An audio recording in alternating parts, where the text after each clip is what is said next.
How do you know your baby's getting enough to eat is a great question, because there is not a single mom on the planet that doesn't think that at some point while they're breastfeeding.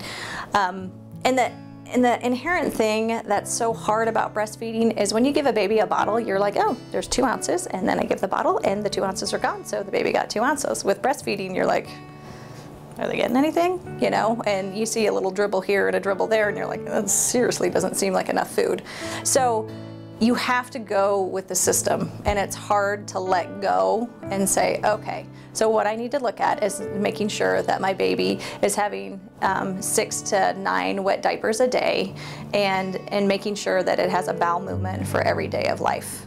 So you have to watch that. If you have major anxiety about it, you can actually go to your pediatrician and you can weigh the baby before breastfeeding and weigh the baby after breastfeeding, hoping that the baby doesn't urinate in that time frame.